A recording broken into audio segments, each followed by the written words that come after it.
So, ang total ng inita natin ngayon ay... So, yun guys, good morning. Good morning, good morning. So, today is August 13, 2025. Araw ng Wednesday, araw ng Miyerkules. So, samahan nyo ulit ako, babiyahin ako. So, may booking na ako guys. So, yun guys, may booking na tayo. Pick up ito dito lang sa Jollibee Carmona. Ang drop off guys sa... Ito. Uy! Bikutan, Metals Industry and Research Development. Sa Bikutan tayo guys sa Taguig. So tara, saan di traffic. 7:15 na. Guys, na-drop na natin si ma'am dito lang sa DOST sa Bikutan. So 560 yung pair niya. Wait. Guys, may pick up na tayo guys. Dito lang din sa Don Bosco, Paranaque sa Mary Shrine. So drop off nito guys is Terminal 1. So tara, pick upin na natin. Time check 7:57. So dito tayo sa may SM Bikutan.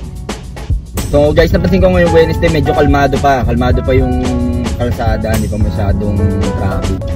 Siguro mamaya pag napadpad tayo dito sa may Makati BGC, tapos sa Ortigas, yan talaga dyan sobrang traffic kasi yan business center eh.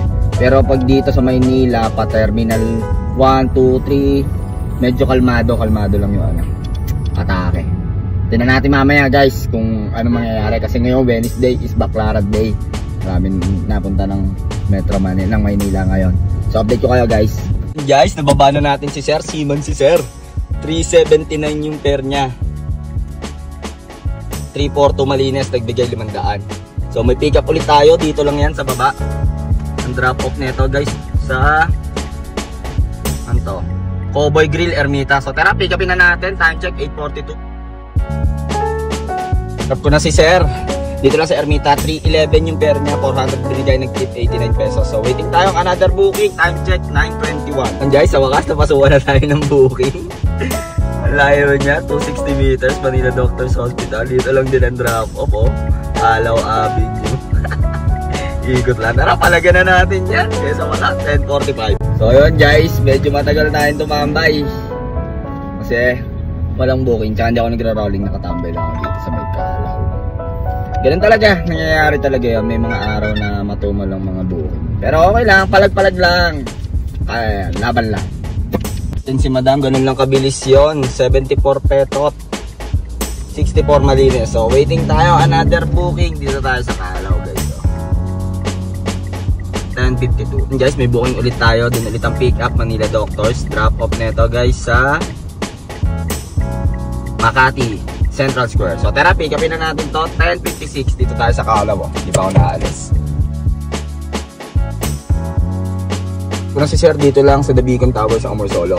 265 yung Marume, 196 yung Malines. So waiting tayo ang another booking. Time check 11:27 na. And guys, may pick up na tayo sa Walter Mart Makati. So drop off lang nito guys, oh. Dito lang, lapit lang sa Chino Roses lang. So time check 11:47. Puro gurame. Tara, bakbak lang. Natin si madam dito lang, Abida Towers sa may Chino Roses. 80 petot, 68 Malines. So waiting tayo another booking 11:52. Baka umepti muna ako, gugutom ako. Tapos may booking na tayo. Dito lang Cityland, Pasong Tamo Towers. So drop off nito sa may Pablo Ocampo DLSU. So tara, pick upin na natin. 12:46. Binuksan ko muna saver ko guys. Bagal ng pasok. Ano natin si Sir dito sa DLSU.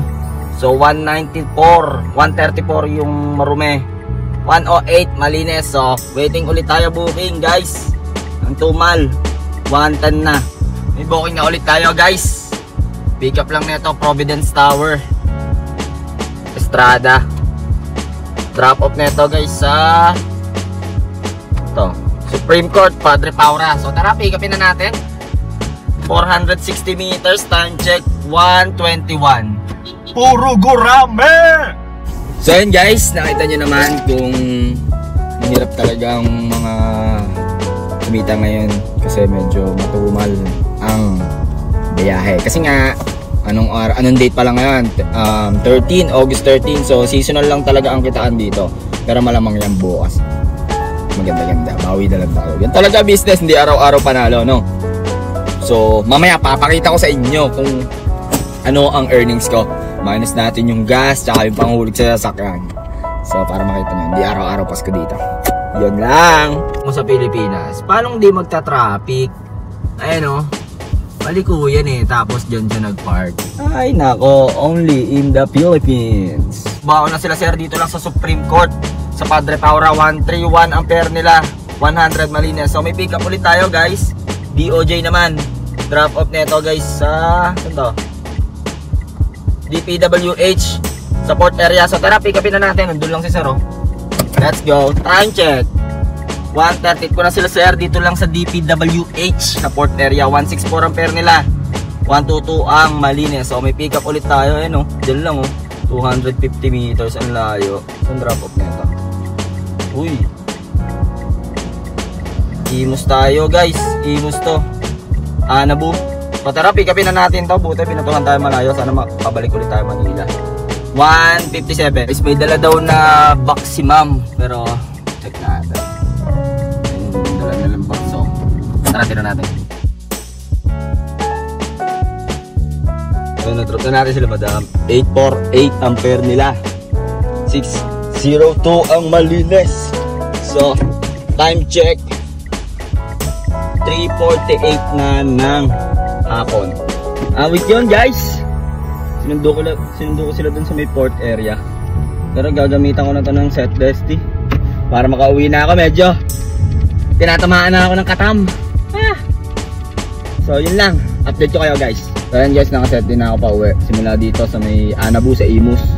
Tignan natin kung papasukan tayo. Sana pasukan tayo pababa ng Carmona. Nandito nakatamad na ako. Tumal na. Bawi na lang tayo bukas. Sa Friday. So bukas pahinga tayo. Update ko kayo guys. And guys, dito tayo sa Imus. Siguro punta tayo dito sa ano, sa Dasma. Sa Dasma sa may Lasal. Papasukan tayo dyan dito. Papunta naman. Pag wala, ganun talaga, 0.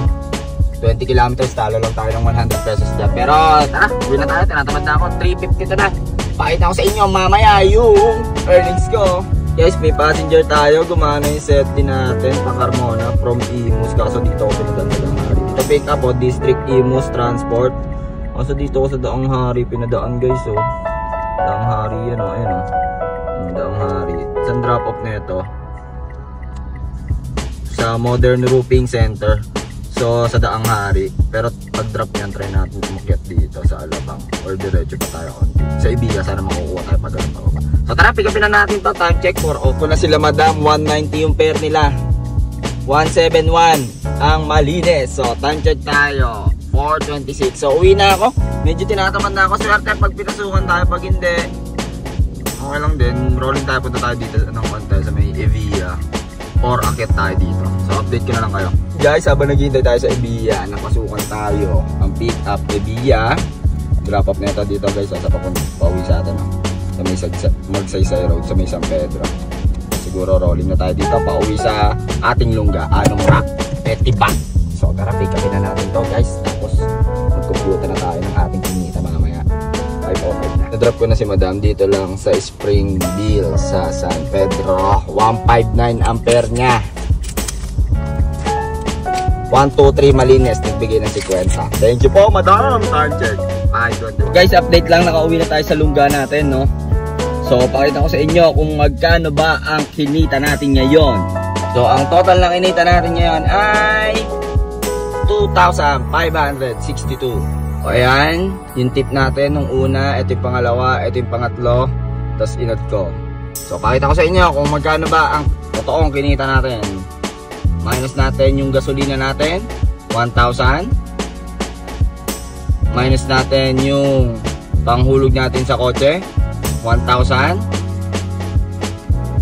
Minus natin yung maintenance natin, 300. Minus natin yung kumain tayo kanina, 300 din. So may natirang 222 pesos ngayong araw ng August 30. So yun guys, nakita nyo naman kung magkano ang natira sa kinita natin. Minus na natin lahat, no? So kayo na humusga kung kaya bang bumuhay. Pero okay lang, 222 pesos, makakabili naman yan ng ulam eh. Palag-palag lang, no? So sa lahat ng mga nag-iisip dyan, or nagbabalak na pumasok dito sa TNBS, nakita nyo kung magkano kinita ko, 222 pesos, bawas na lahat yon.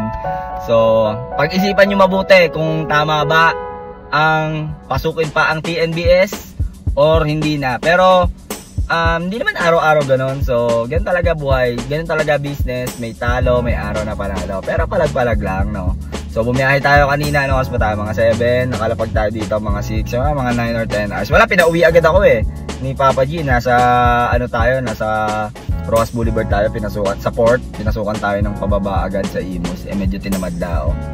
Pero kaya pa sana yon, kaso medyo lang tinamad tayo. So 222 pesos ang naiuwi natin sa loob ng 10 hours. So makakabili na tayo ng 1 kilong bigas at pang ulam na din, no. Pwede na yun, palag-palag na yun, kaysa wala, kaysa nakatunga nga lang sa bahay, di ba? Oh, at least nakapag-uwi ng 222 pesos.